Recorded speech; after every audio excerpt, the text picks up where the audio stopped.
Pretty nice, eh? This is an Airbnb my friends rented. It's near. This is Port Hebert, Port Hebert. Sable River is just the next inlet that way.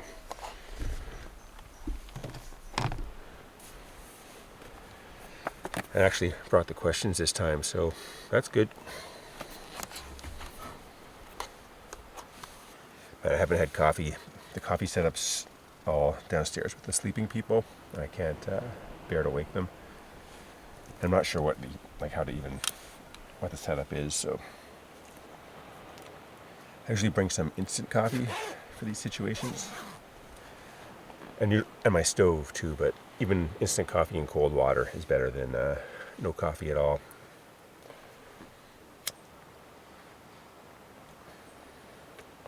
As you can tell, I got a coffee addiction problem, perhaps.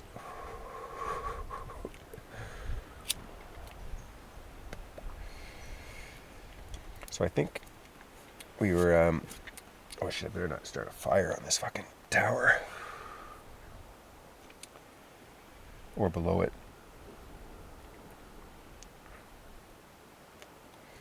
Alright, Adam asks, or says, your performance in the Walker Zombie episode was legendary. What did they use to make your skin turn red? I want to rock that sunburned zombie look at a family barbecue next weekend. They used, or I assume they used, special TV skin dyeing inks. Some kind of professional makeup. But I don't know what it was. I think it was the same stuff they used to make Mr. Leahy turn blue. But it was a drag. Here's this zoomed out. Yes. Widen the frame. Oh. It took a long time to apply, and for some scenes I had to have it over pretty much like head to toe, other than where the bathing suit covers. And then getting it off was even fucking worse than having it put on. But it wasn't that bad. Hey, I'm a professional, huh? Ryan Fallon asks, did you guys stay in the trailers on set? No, but they tried to make me do that. Or asked if I would be okay with that. I think that was in the early years in Truro. So season 8 maybe. But I considered it, but I felt apprehensive, worried that I wouldn't have privacy, potentially. But I did stay in a camper. They put me up in a camper in a nearby campground, which was pretty cool. Definitely had the trailer vibe. It was a shitty old camper. Brent LeBlanc asks, was Ray supposed to hit that tree in season 7? Or was it a complete accident? Yes, this is a popular question. Actually, I think it might be asked just down the way here again, too. But no, that was a total fucking accident.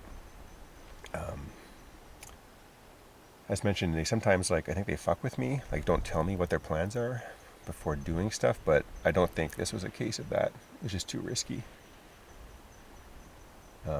And it was a one-take wonder, that shot.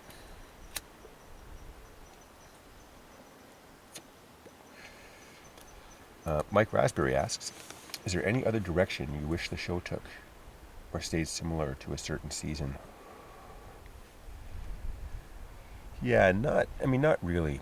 I do recognize that the plot lines became more and more kind of outlandish and ridiculous as the seasons progressed, or at least after the first couple of seasons. Which I think it would have been nice if they kept it a bit more down to, sort of realistic, quote unquote, or down to earth. But the sort of ridiculous stuff is also funny and works for the show. It's got to be hard. I don't know how writers write screenplays and stuff. It blows my mind. So no, I don't really have any opinions on that.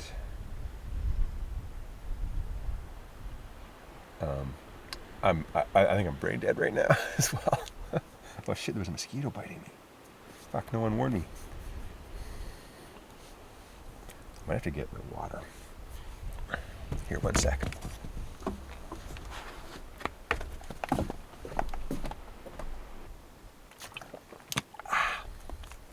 Oh, I think I'm dehydrated.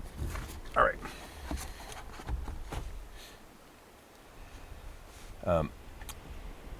John Pavis wants to know, who writes all of Leahy's shit analogies? I've heard that it's JP. Gosh, yeah, I don't know. Like, I think the three boys were the main writers, seasons 8 and beyond. But definitely, like, John and the other main characters also played a pretty big part in writing, I think.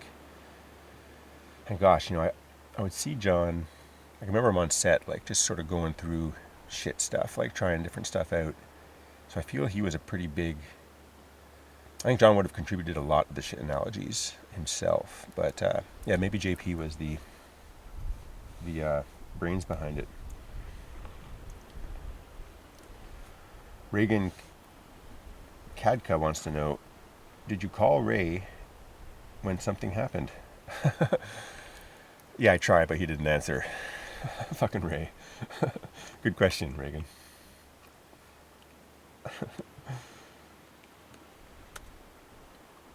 All right, Chad asks, besides the car door with Ray incident, what was your favorite scene episode to shoot? Oh man, I'm spoiled for possibilities with this question.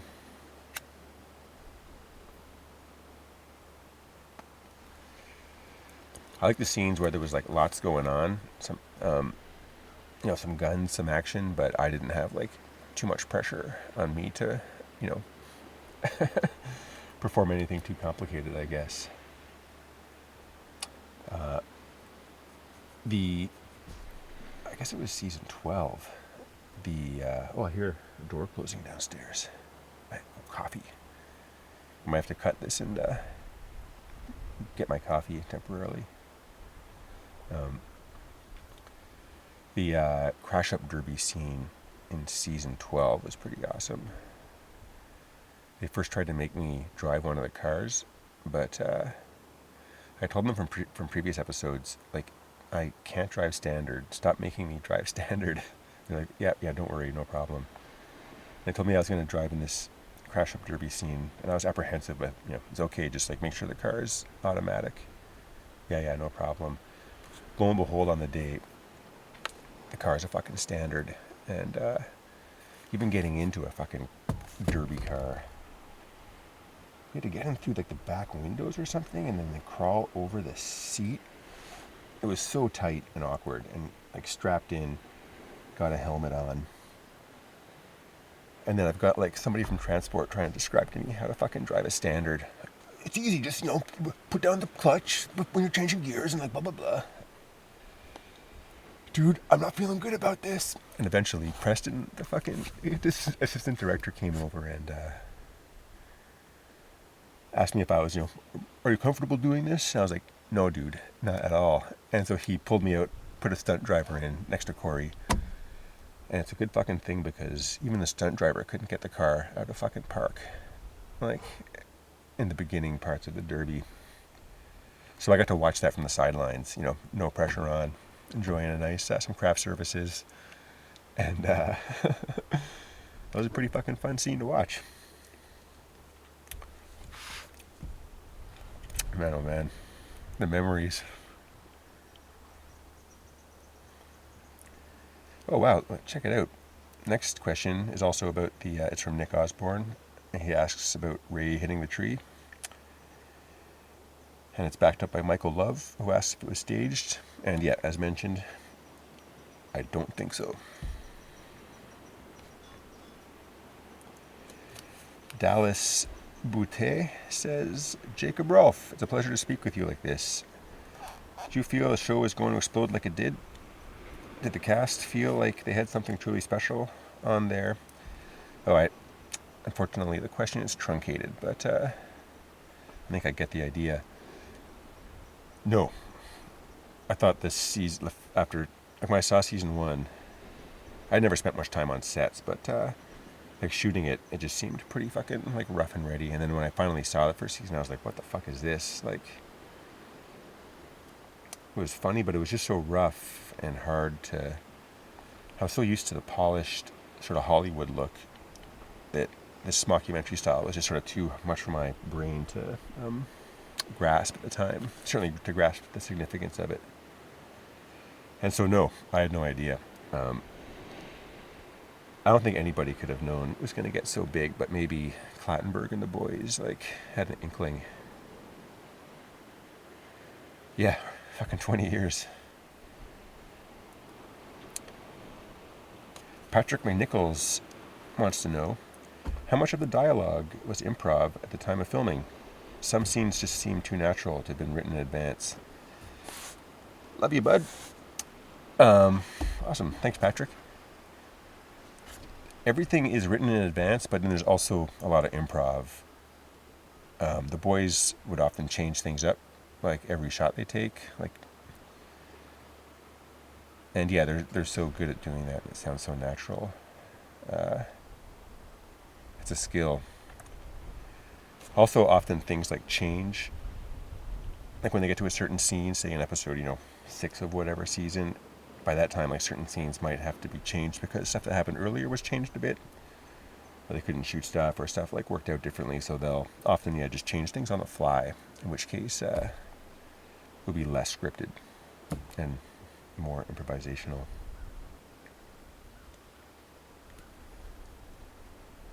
Oh man, I hope that coffee's almost ready downstairs. I don't smell anything.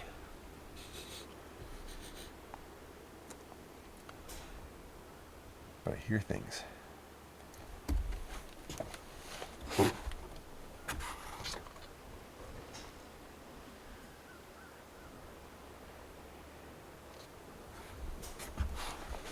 Oh, here, should we switch up the angle?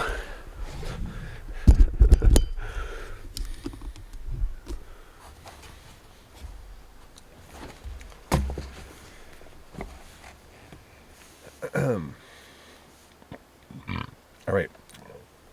Lucas Cosmata wants to know, did you have any girls that once shot you down try to come back with you after your rise to stardom?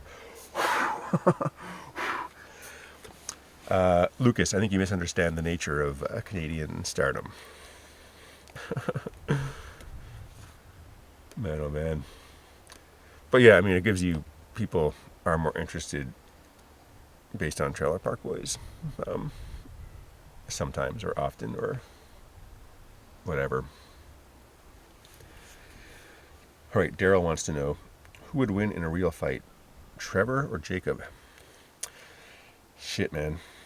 Well, I just want to say it officially that the scene where we had to wrestle, the Green Bastard episode, it wasn't scripted who was to win or lose or not in that scene, but the wrestling ring was such a fucking hazard that I was afraid that one of us would get hurt if we actually tried to fight or wrestle without any choreography.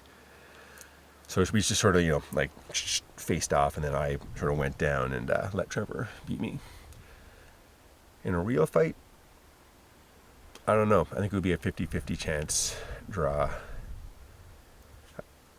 I'm guessing Trevor isn't really a fighter, or Mike Jackson, and as you might have figured, nor am I.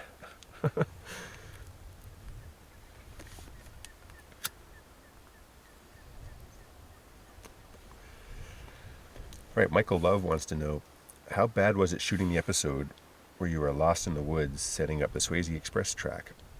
You looked miserable, and I pissed myself laughing at the way you kept updating the camera like Blair Witch. Fucking mint. Yeah, that was definitely some performance acting. Some of it we shot in the daytime, and they used day to night, whatever, filter or something to make the scenes look like it was dark for the stuff when I was looking into the camera, a lot of it. But there's also stuff that we actually shot in the dark. It was cold, it was fucking freezing, and yeah, it was somewhat miserable. I remember one scene, it was right at the end of the night, about to go home, and they were pouring water over us, cold water for a rain scene, and that one took too many takes, I recall, and I was not enjoying it. But I'm glad it worked out and the misery came through. That's why we do it. Uh-oh. Hunter Mitchell asks, was there anyone ever stoned or drunk big time on set? Rock pile. I know they won't deny it or be mad that I outed them, but that's all I got to say. There's always a nice smell coming from the Rock Piles trailer. What's personally your favorite season to watch, as well as your favorite episode? Sam Baker wants to know. Damn, man, I was watching some seasons back in the spring again for the first time in like forever, and I got up to season 5. And man, I hadn't seen season 5 in so long, and I was really enjoying it. I think I only saw it once, like many years ago, and so like it was pretty much all new to me again. I think I have it right. That's the one with like the Leahy going crazy with the propane and all that shit. So yeah, it's not necessarily my favorite, like full stop overall, but yeah, that's what's freshest in my mind right now. Once the weather gets a bit colder, I'm getting back on it, and I'll watch the whole season through twice. I got to get back up to speed. It's my professional responsibility.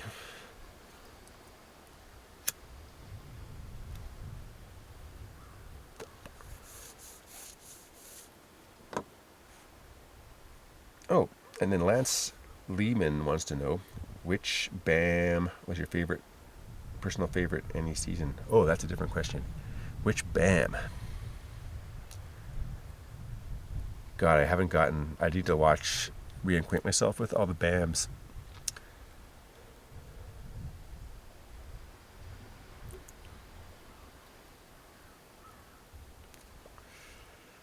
It was fun BAMing with head to head with Phil and Thomas Collins, Richard and Mike. But yeah, not sure. I'm sorry, I got to reacquaint myself with the deets. Joshua Brandon Tewksbury wants to know, could you take a shot at calculating how much dope was consumed on set over the entire series? Oh, geez. There wasn't generally a lot of like real pot being smoked on set. I mean, that was almost unheard of in the early years. And it may have there may have been a nug popped into the bong once in a while in later seasons. When Snoop Dogg came, his rider for him and his crew was legendary, at least for a while. And yeah, it had a lot of weed on it. But yeah, I don't know, 50 pounds.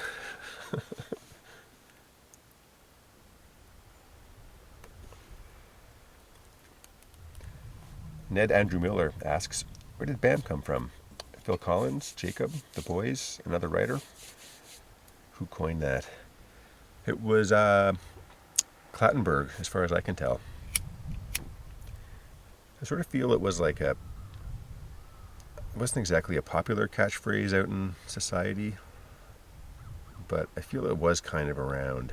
I mean, no one would ever say BAM like that, but I think it was Clattenburg.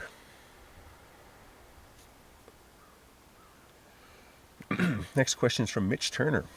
Who would you say acts most like their character in real life?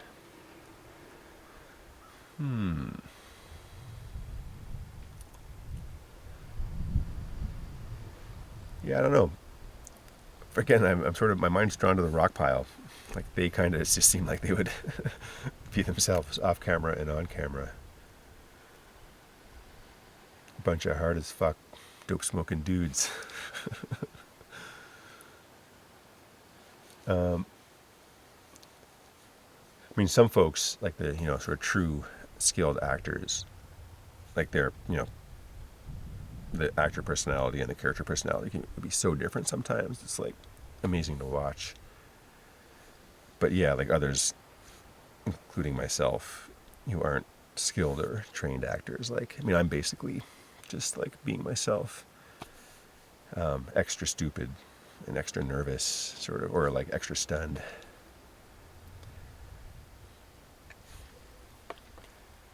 All right, moving on. Oop. Nathaniel Girding would like to know, were the dirty burgers really too spicy? And were Burb's potatoes really that fucked? Fact. You trying to make fun of our Canadian accents? Fact. Something tells me Shelley Thompson makes some pretty good scalloped potatoes. Although I can't say for sure. I know I find mashed potatoes fucking hard to make. I haven't tried in like 5 years now or more. Last time I tried it was a total failure again. Like it's like layered potatoes, and you sprinkle like butter, flour, and salt between them basically, and then cook it in the oven. And it should come out not as a watery, fucking separated mess, but that's what mine always did. I might have been using the wrong kind of potatoes.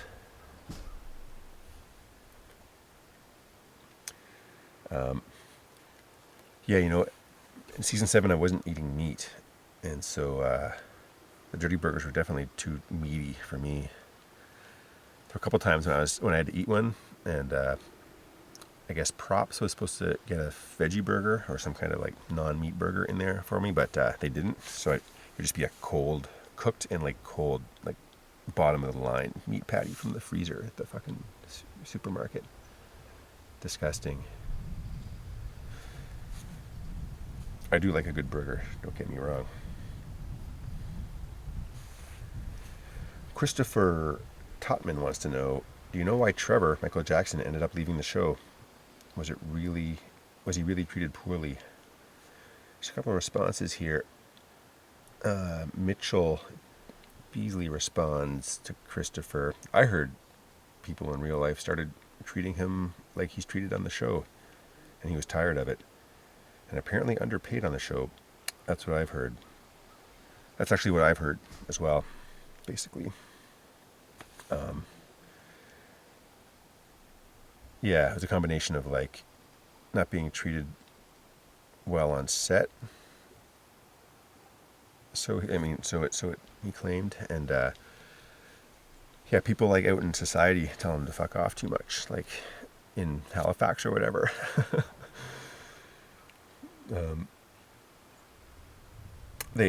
When season 8 came around, they asked him to come back along with Corey, and he had just, he, for whatever reason, he didn't. Corey did.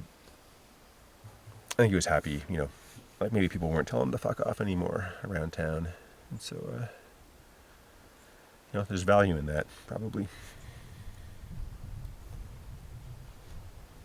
Joe Gadzalia wants to know, was it weird having to act like you were legitimately obsessed with Julian? Did you guys have a hard time with some of the clips because how cringy and funny Jacob Collins was, and how he was all obsessed with Julian drinking out of the mustard glass? It goes on, but it was truncated. No, that wasn't weird at all. That was a pleasure. Gazing upon that ripped, sexy man. There's worse jobs, I tell you. Okay, I think we got time to squeeze a couple more cues in here. Connor Fallon asks, hey Jacob, I think it's badass that you're so involved with your fans and active on the cab. My only question is, can I get a bam? All right, well, I think people are awake here now, so fuck it, let's do it. We'll do a bam. What's the world?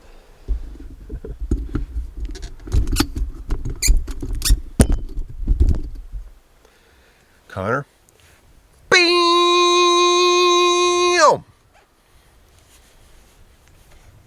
Morning. All right, with that, I'm going to go get some coffee. And Maybe I'll come back and do a few more questions. Oh shit. Here, I'll show you guys the way down from the tower here. It's pretty fucking rad. Here, let's just enjoy the view for a sec.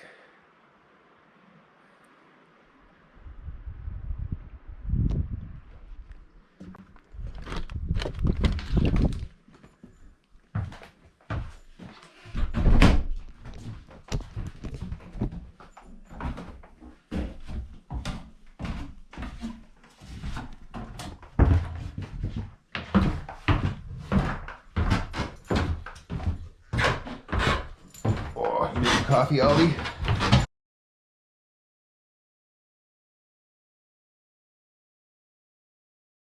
All right, we're back. Back and finally caffeinated. Thank fuck.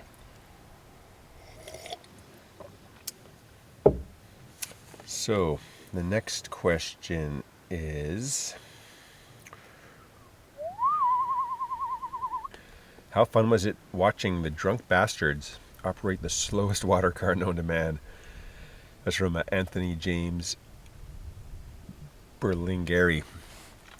Well, Anthony, yeah, that was hilarious. They originally weren't meant to go so slow. Like, it was supposed to be a, escape at speed on the amphibious, whatever that thing was. And because, like, the three boys are, not small guys, there was so much weight on the thing that when they tried to go, full throttle forward, it was just crawling, much to everyone's amusement. So yeah, they had to adapt the scene to incorporate that lack of power in the escape vehicle. Yeah, that was a crazy scene. This question, Mike Conrad asks, what's your favorite scene you filmed? And Pierce Fitzgerald asks, what was the episode that you remember most filming? Or which was your favorite to do? Man, there's been so many that I have a hard time. Like, the most memorable scenes are the ones where there's a lot happening, like when the boys shot off the rocket. That was a pretty exciting day. Like the derby I was talking about earlier. But yeah, I really got to watch the show again to remember what the fuck even happened. Yeah, sorry, it's kind of a lame answer.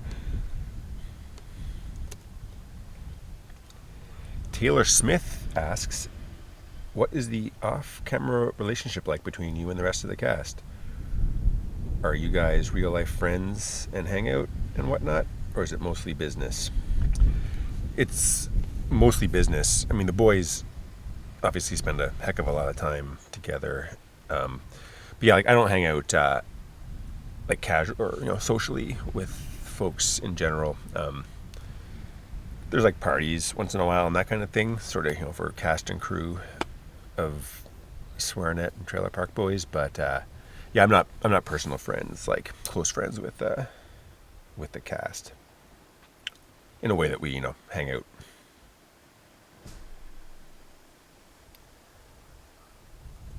John Olson says, fuck off, I got work to do. Fair enough, John, fair enough.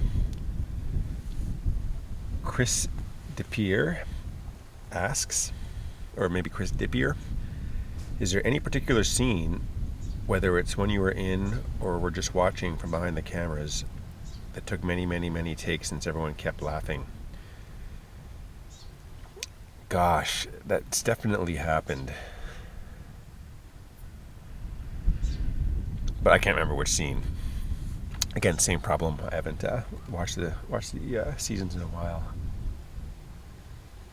But it happens a lot. Like, often when people, I'm pretty good at not laughing. I guess I'm sort of just like nervous enough or something that like urge doesn't really come up in me on like when the camera's there. But it depends. Like, sometimes you just can't help yourself, and sometimes it'll be in scenes and you'll see like one of the characters like just turning away from the camera, just trying to hide their face because they're laughing or smiling at a time when it's inappropriate. And rather than just like totally crash the scene. At least maybe if they're facing the other way, something can be salvaged. But there's also scenes where, I mean, sometimes you just gotta shoot scenes like, it takes like 12 times because there's lots of moving parts and people gotta hit, their marks at certain times.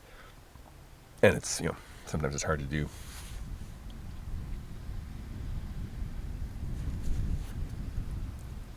Bane Silehammer also wants a BAM. Well, we just gave a BAM out. So that one was for you too, Bane. Richard Philadelphia Collins and John Dunsworth, Mr. Leahy, were incredible forces theatrically. How did your acting skills and character develop under their influence? Yeah, having John around was definitely super helpful. He was great for giving little tips, like during scenes on, like whether if I was in a scene with him, he would often give tips, or be happy if he was asked for sure to give tips on how to react more realistically. Not overdo it is maybe often the trick. But then if he was just around and I had lines I wasn't sure how they should be delivered or like that kind of thing, yeah, he'd be super happy to help, and it was awesome. Richard Collins was less, he had experience on stage, but that was sort of less obvious when I was working with him on Trailer Park Boys. He was a bit hard to direct, like stage direct for the directors. In the most amazing way possible. I think everything worked out perfect with Philadelphia. Charlie Young asks, will you be returning to your home planet after the aliens invade? I have no idea what you're talking about, Charlie. Moving on. Mark Flynn wants to know, what's your favorite scene of yours? The one that gets me every time is the night vision fucking flies. I laugh my ass off every time. Also, how the fuck do you get into character to be abused so badly by the boys? You're definitely the best jail cover. And then it's truncated. Gosh, well, thanks, Mark. Yeah, I don't know. It's I take to it pretty naturally, I guess, being jail cover and taking shit from the guys.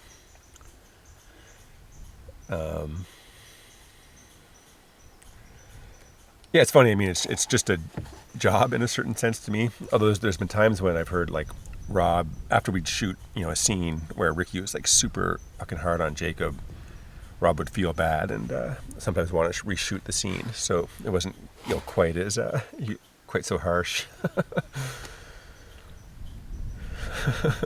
But yeah, luckily I don't take it personally.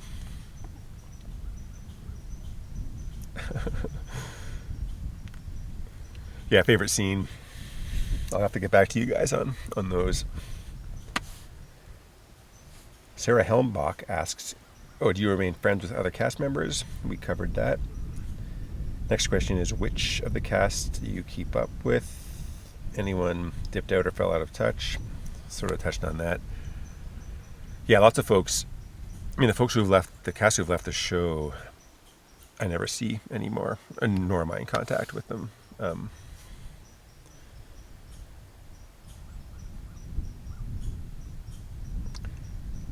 Ken Quillilan asks, what can we look forward to in the future from the park? Yeah, I wish I knew. I really feel I'm like not high on the list of people to keep in the loop on this stuff. But there's stuff coming down the pipe, so yeah, know that. And I sure hope I get hired on that pipe. Casey Benjamin Murphy asks, what's it like filming without Clattenburg compared to when he directed? Not hating on one or the other, just want to know your genuine preference. Yeah, that's interesting. Like, since Clattenburg left, they've had rotating directors in pretty much for every episode would be a different director, more or less. I guess people would do 2 episodes sometimes.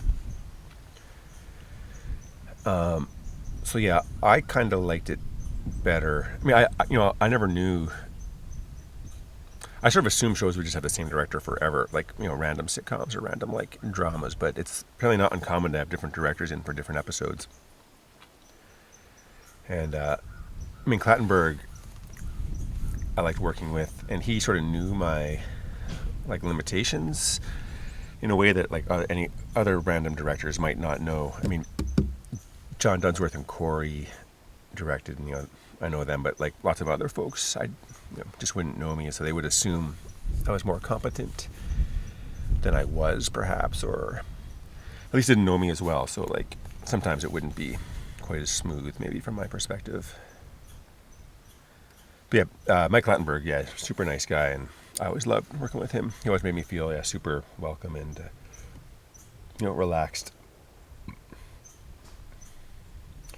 All right, last question for the day is from Patrick McNichols.